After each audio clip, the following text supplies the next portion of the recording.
Şimdi polar vortex'in ne olduğunu bir anlayalım. Kışın Kasım'dan sonra üst enlemlerde soğuklar artmaya başlar. Çünkü artık güneşle dünya arasındaki açı değişmiştir ve üst enlemlere güneş ışınları fazla vurmuyordur. Bu yüzden burada soğuklar artar basitçe. Bu artan soğukları tutan bir girdap vardır. Çevreler o soğukları, depolar. Orada o soğukların orada kalmasını sağlar. Yani Kuzey Kutbu'nda o soğukların kalmasını sağlayan bir girdap. Bu girdaba polar vortex denir. Polar vortex'in diğer bir tanımı, şimdi kutup bölgelerinde hava soğuk olduğu için soğuk hava çöker, ağırdır. Isınan hava da yükselir, hafiftir, genleşerek yükselir ve bir basınç alanı oluşturur. Bu basınç alanına da polar vortex denir. Bu soğukları depolayan girdaba da polar vortex denir. Siz istediğiniz diyebilirsiniz. Şimdi polar vortex genel olarak troposfer ya da stratosferde bakılır. Ben daha fazla stratosfer bakma taraftarıyım. Stratosfer irtifasında, yani yaklaşık 30-50 kilometre arası. Burada polar vortex rüzgarları batı ya da doğu eser. Şimdi az önce de demiştim, bir basınç alanı oluşturur. Eğer saat yönü tersine esiyorsa bu rüzgar batıdır. Saat yönünde esiyorsa doğudur. Bu kadar basit. Yani bir girdaptan bahsediyorduk az önce. İşte o girdapla rüzgarları karşılaştırabiliriz. Polar vortex rüzgarları, dediğim gibi az önce, stratosferde incelenir ve aşağı doğru yayılarak güney enlemlerdeki havayı etkiler. Yani kışın tamamen tahminler polar vortex üzerine yapılır. Çünkü güney enlemlerdeki havaları etkilediği için. Nasıl etkiler? Bu kuzey kutbuna yerleşen bir antisiklon olur. Güney enlemlere doğru soğuk hava salgını olur. Bu şekilde gerçekleşir. Şimdi polar vortex rüzgarları çok kuvvetli esiyorsa batı yönde polar vortex güçlüdür. Soğuklar daha iyi çevreler. Bu kuzey kutbundaki soğukların güney enlemlere kaçmasını engeller. Bu kadar.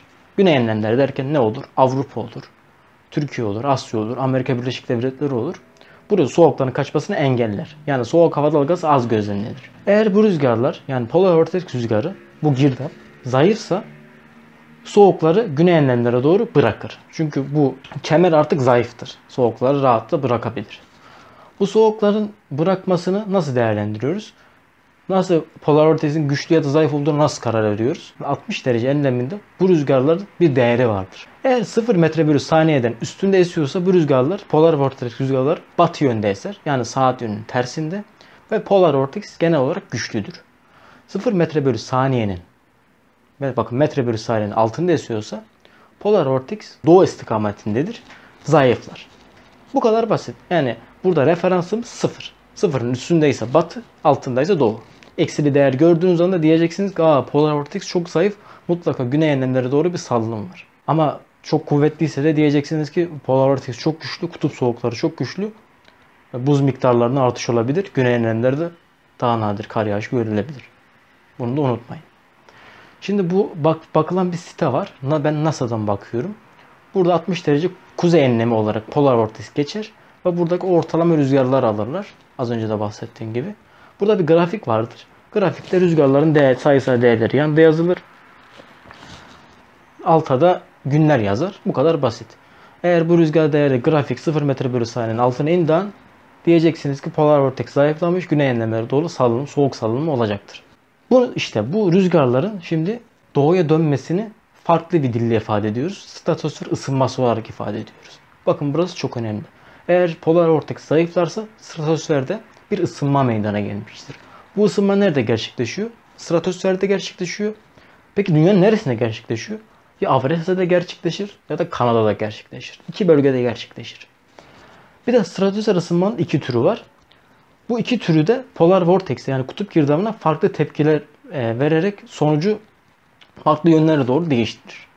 Birinci tepki yer değiştirmedir. Polar vortex bölünmez.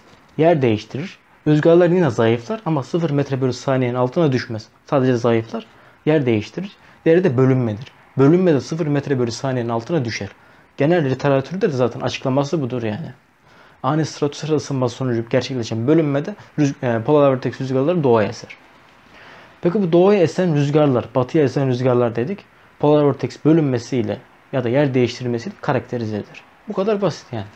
Tabi buradaki değerleri Kasım ile Nisan arasında alacağız, unutmayın. Yazın polar vortex değerlendiremezsiniz. Kışın tahmin yapmak istiyorsanız modele bakmanıza gerek yok. Girin polar vortex'in grafiğine bakın, orada az çok bilgi sahibi olursunuz. Polar vortex bu kadar. Dediğim gibi bu ani stratosfer ısınması İngilizce terimi SSV olarak adlandırılır. Sudden stratosferik warming. Yani ani olarak stratosferde bir ısınma olarak literatürde yer alır. Bugünkü polar vortex sorumuz bu kadar. Diğer videomda polar vortex'i etki eden etkenler, hangi bölgede meydana gelen ısınma sonucu polar vortex bölünüyor ya da yer değiştiriyor, bölünme ya da yer değiştirmenin Türkiye iklimine kar yağışları getirdiğine dair kanıtlar var mı? Ya da böyle bir hani SSV olduğu, Türkiye kar yağışla geliyor. Bu söylemler doğru mu? SSV'ye ne sebep oluyor? Orta enlemlerdeki olaylar üst enlemleri etkiliyor mu? Bu soruların cevabını vereceğim. Bugünlük bu kadar. Teşekkür ederim izlediğiniz için.